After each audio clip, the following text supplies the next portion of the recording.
Hello and welcome. We start with the big updates coming in from Kenya. President William Ruto has appointed Interior Minister Kithur Kindiki as his new deputy.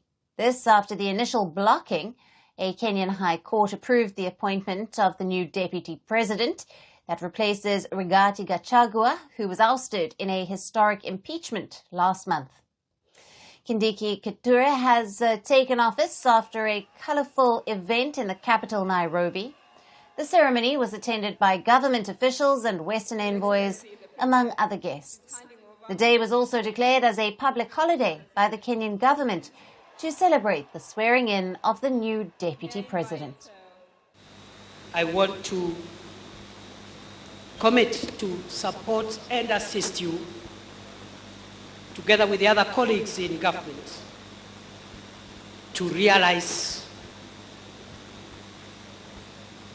a Kenya that has even greater opportunities, a more inclusive Kenya, a more democratic Kenya, and a more transformed Kenya.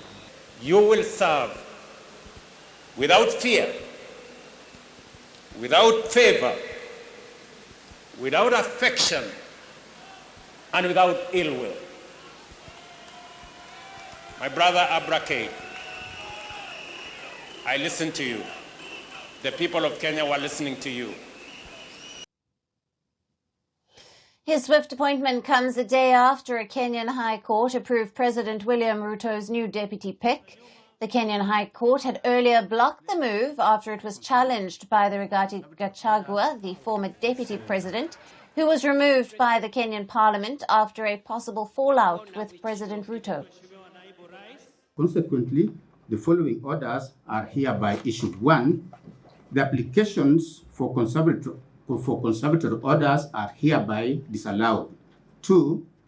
The conservatory orders issued on 18th of October 2024 in Keregoya High Court E015/2024 are hereby discharged and or set aside. Costs of these applications shall be in course. We grant leave for appeal. Last month, the Kenyan Parliament overwhelmingly voted to dismiss Rigathi Gachagua as the deputy president. He was charged with undermining the government, practicing ethnically divisive politics, among other allegations. Though Ruto had not publicly commented on the whole impeachment saga, analysts say it did not happen without his blessings. Reports have pointed out that all was not well between him and Gachagua, despite the deputy winning a huge chunk of votes for Ruto in the 2022 presidential election victory. Gachagua had even ditched his former allies to side with Ruto. As per reports, things worsened for him after the recent anti-tax protests in Kenya, which turned into a mass campaign against Ruto and his administration. In the aftermath, Ruto formed a broad-based government to appease the protesters and invited the members of the same opposition party that Gachagua had ditched ahead of the 2022 presidential polls. Since then, he has complained of being politically sidelined. Now, swiftly after Gachagua's ouster, Ruto had nominated Kithur Kindiki as his new deputy.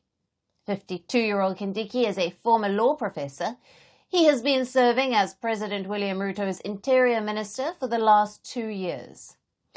Just like his predecessor, Gachagua, he is also belonging to the vote-rich Mount Kenya region, and he is seen as a close aide of Ruto and was the face of the government in the aftermath of the recent anti-government protests in Kenya. He received massive public backlash for his stance on the police crackdown, during which at least 50 protesters were killed. And now, interestingly, Ruto government has announced that it is reintroducing some of the tax hikes that sparked these deadly protests the same day of the appointment of the new deputy president. Ruto had scrapped the finance bill, which introduced several new tax hikes in the wake of massive public anger earlier this year. However, as per reports, he is now reintroducing proposals from the finance bill, including VAT hikes and new taxes on the digital sector.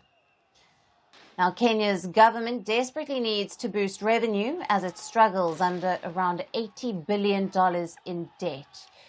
However, amid a growing cost of living crisis, people have widely opposed these measures. Many in Kenya also view the appointment of the new deputy as a way for the government to distract the public from the wider issues facing the country. I think Gachagua has been played. I reject Kindiki's nomination on these grounds. When you look at the recent housing demolitions, Kindiki contributed to it. Because initially it was only houses within 15 meters of the river that were to be demolished. Then it was changed to 30 meters. This caused a huge impact to the community. You'll find people since the demolitions who are struggling with mental health issues. People are depressed. And there are people who also died. It made a huge impact. So amid growing public dissatisfaction, President Ruto is continuing to play some controversial moves. Will the appointment of the new deputy worsen political tensions in Kenya, a country seen as a stable democracy in an otherwise turbulent region? Firstpost decodes the U.S. election, explains how America chooses its president. Your primer on the race to the White House. Everything you need to know about how America votes and its global implications. U.S. Election Explained. Every Monday and Thursday only on Firstpost.